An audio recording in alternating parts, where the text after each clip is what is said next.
Nah, ini menurut saya yang sangat menggelitik ya.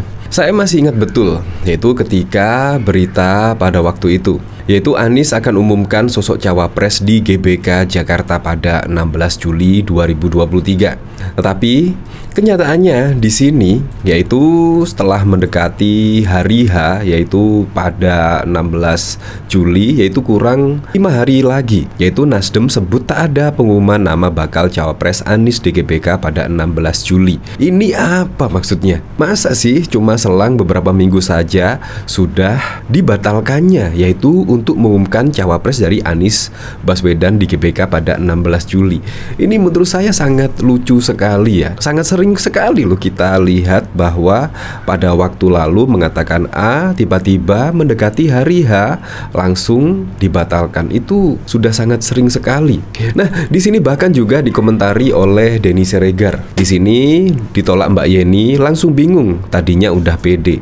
Nah, apakah kemarin memang ya viral, yaitu ketika Mbak Yeni Wahid pada saat itu memberikan komentarnya ketika akan dijadikan cawapres dari Anies Baswedan. Memang sih cawapres dari Anies Baswedan di situ dari berita-berita yang beredar yaitu mengerucut ke Mbak Yeni Wahid. Tetapi ketika saat itu dikonfirmasi, ya, apakah Mas Anies Baswedan sudah bisa menyalonkan dan juga Pak Prabowo apakah sudah bisa menyalonkan? Di sini tuh artinya apa? Artinya Anies Baswedan belum tentu dan juga ditolak secara halus oleh Mbak Yeni Wahid. Nah, akhirnya pun dikomentari oleh Denny Siregar, setelah ditolak Mbak Yeni langsung bingung, tadi udah pede. Dan apakah benar akhirnya pengumuman nama bakal cawapres Anies di GBK pada 16 Juli ya tidak ada alias dibatalkan? Ya, di sini dari berita Jawa Pos, Anies akan umumkan sosok cawapres di GBK Jakarta pada 16 Juli 2023. Bakal calon presiden yang diusung Koalisi Perubahan untuk Persatuan, Anies Baswedan berencana mengumumkan bakal calon wakil presiden di Gelora Bung Karno. Nah, kenapa tidak di JIS ya?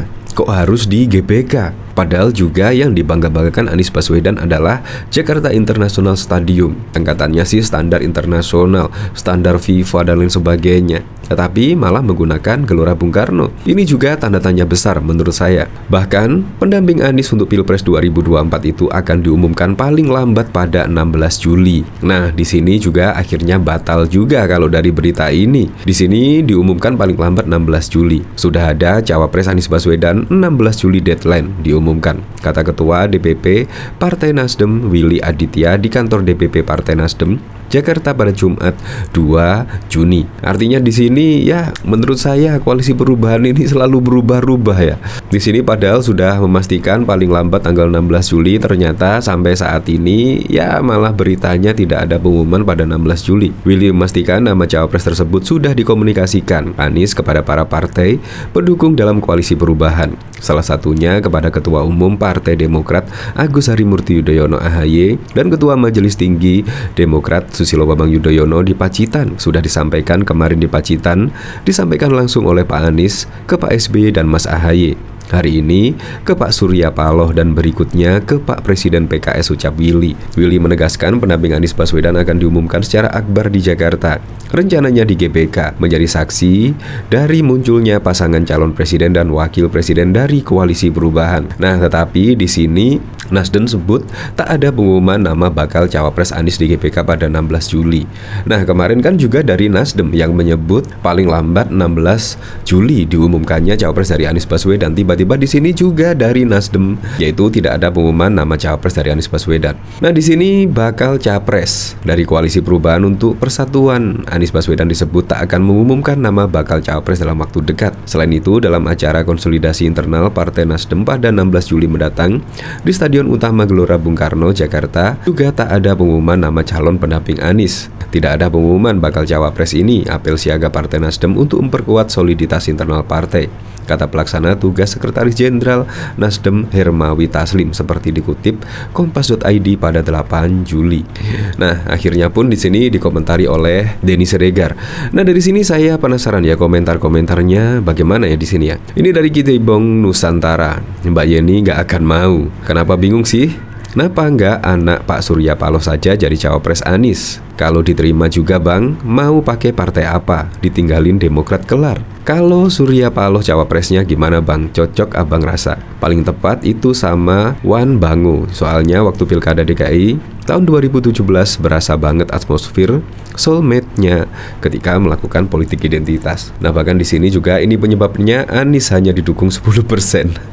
Mbak Yeni Wegah. Ya bisa jadi di sini memang survei LSI dan IJA tingkat kepercayaan publik terhadap Jokowi mencapai 90%. Artinya kemungkinan 10% itu ke Anies. Yang 90% itu terpecah antara Prabowo dan juga Ganjar Pranowo. Ya bisa jadi di sini. Akhirnya dari survei tersebut, ya akhirnya mencari cawapres pendamping Anies Baswedan sangat sulit sekali. Bahkan juga beberapa tokoh terlihat ya menolak secara halus lah, yaitu jika disandingkan menjadi cawapres dari Anies Baswedan. Nah bahkan di sini yaitu di apel tersebut Nasdem akan menegaskan kesiapan menghadapi pemilihan legislatif dan pemilihan presiden 2024. Ya seharusnya menurut saya ya secepatnya lah cawapres dari Anies Baswedan itu dideklarasikan ya, supaya mendapatkan chemistry, supaya ya menuju ke Pilpres 2024 supaya terlihat kompak lah.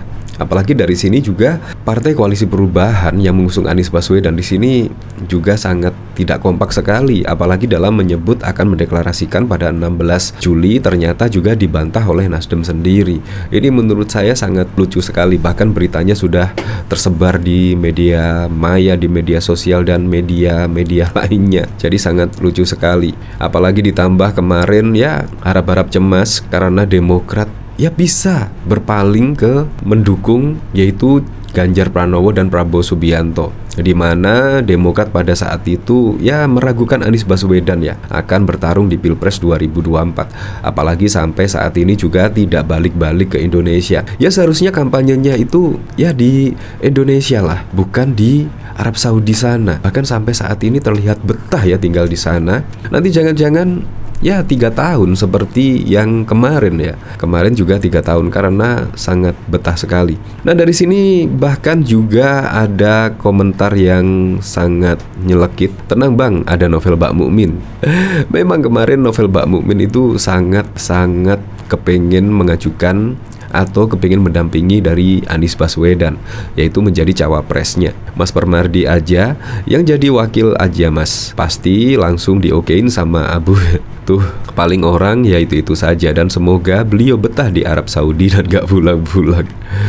Udah sama RS saja pasti mau nembak Mbak Yeni tapi nggak pede KT dulu, jadinya gagal dan ditolak sama Mbak Yeni. Haha, bayangkan loh, padahal menjadi cawapres loh, orang nomor 2 di Indonesia, tetapi banyak yang meragukan dari kredibilitas Anies dan bahkan juga dari hasil survei elektabilitas Anies Baswedan bukannya naik, tetapi sampai saat ini stagnan dan cenderung malah turun. Jadi di sini ya kalau menjadi pendamping Anies Baswedan juga siap-siap ya, yaitu akan dijuluki sebagai ya macam-macam ya, karena Anies Baswedan juga mempunyai rekam jejak yang menurut saya sangat-sangat kelam sekali ya, seperti contoh pada Pilkada DKI 2017 yang lalu. Itu merupakan sangat tidak bisa dilupakan lah oleh masyarakat Indonesia.